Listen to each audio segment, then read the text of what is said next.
こんにちは。今日はですね、呼吸について。修哲では呼吸というものをとって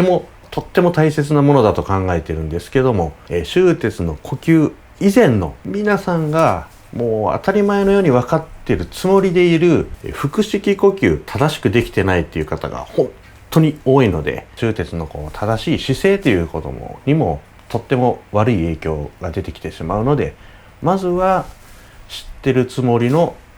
腹式呼吸について本当に正しく理解ができているかっていうのを今ご説明していきたいと思うので、結構大事な内容もお話ししていくことになると思うので、ぜひ最後までご覧ください。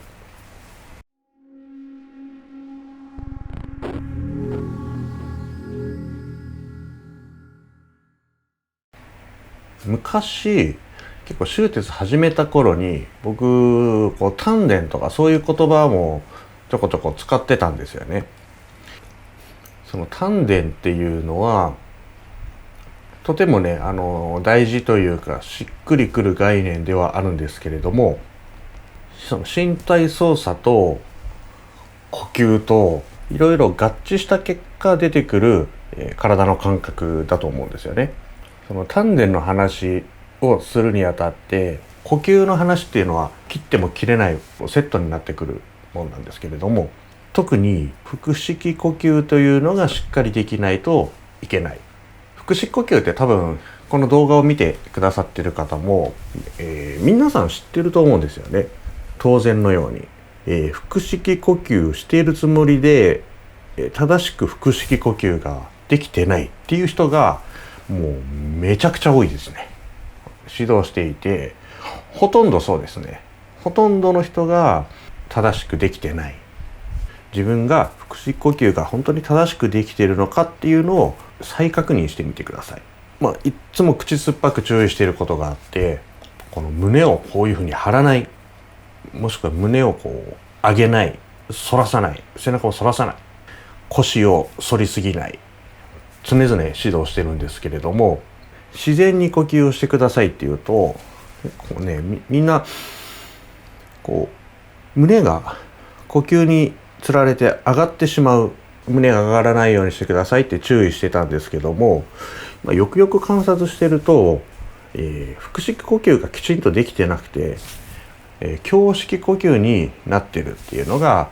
一番原因なんだなっていうのに気づいてですね、姿勢にも悪い影響があるっていうこと。じゃあまず、腹式呼吸と胸式呼吸っていう大きく分けると2つの呼吸方法があって、これはどういう動きなのかっていうのをまず、解説していきます。胸式呼吸っていうのは、この肋骨を開いて、胸の中で肺をぐーっと広げて空気を入れるっていう呼吸ですね。主に肋間筋っていう肋骨にへばりついてる筋肉が肋骨をこういうふうにちょっと、膨らますような働きを持ってるんですけども、それによって胸の中の、内圧が変化して肺が膨らむと。それによって息が取り込まれるっていうのが胸式呼吸ですね。で、腹式呼吸っていうのは横隔膜が主体になっている呼吸です。横隔膜はこのみぞおちのあたり、ここら辺にある、結構、しっかりした筋肉なんですね。これドーム状にこういうふうに、ある筋肉です。で、通常の緩んでる状態がこういう形で、息を吸う時っていうのはこのドーム状の筋肉が収縮するとこうなるんです。ぐーっとこっからギューッと収縮する、こういう動きで、ここの内圧が変化してグーッとなった時に肺がこういうふうに膨れ上がる。息を吐く時はこの緊張した横隔膜がふーっと緩んで元に戻る。でそれによって自然に肺がスーッとしぼんで空気が出る。なので腹式呼吸っていうのはこの横隔膜の動きになります。こういうイメージを持ってる人が結構多いんですよね。息を吸ってはーって吐くときに、なんていうかな、こういうふうに、下に何かを下ろすようなイメージを持つ方がすごく多いんですけど、これ実は違っていて、吐くときというのは横隔膜が上がるんですね。で、息を吸ったときに横隔膜はギューッと下に落ちる。ここをしっかり頭に入れておきます。そしてこうぐーっと横隔膜が下がることによって、お腹の中のスペースがこう押し出されて、お腹が自然に膨らむ。お腹をね、前後にペコペコ膨らますというよりは、お腹がこう丸く全体的に膨らむような感覚になるのが正解です。横隔膜が下がることによって押し出される感じでブーッとお腹が膨れる。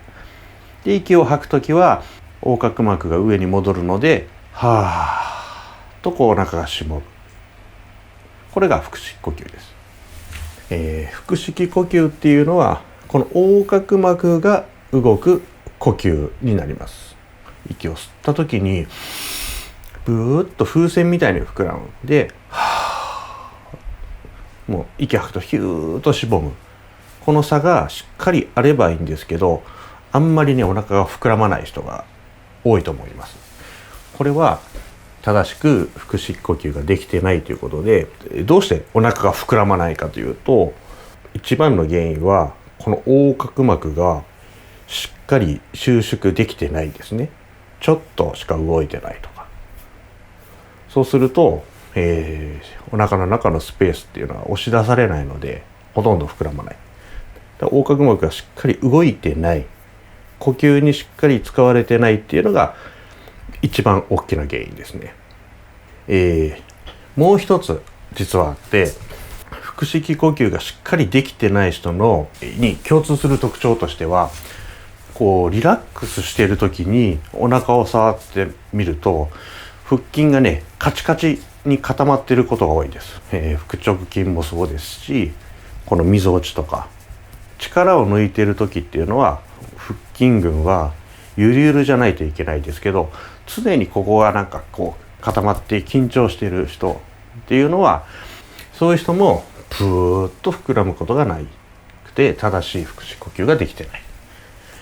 腹式呼吸がしっかりできない分どうするかというと、横隔膜がしっかり動いてくれないので、肋間筋とかを使って胸を広げてさらに呼吸を大きく取り込もうとする。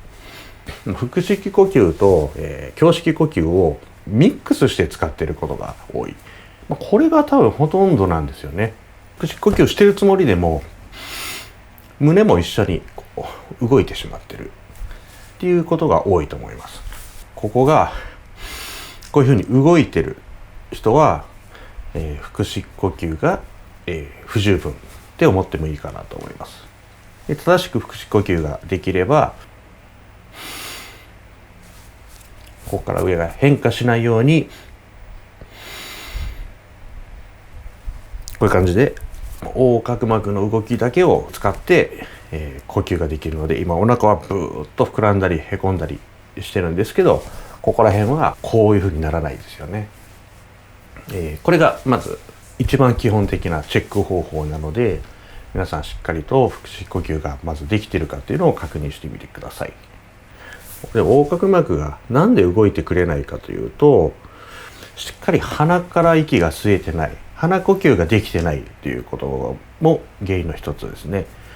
日頃からこう口呼吸する、口で息を吸うような癖がついている人は、うまく横隔膜が動かないことが多いですね。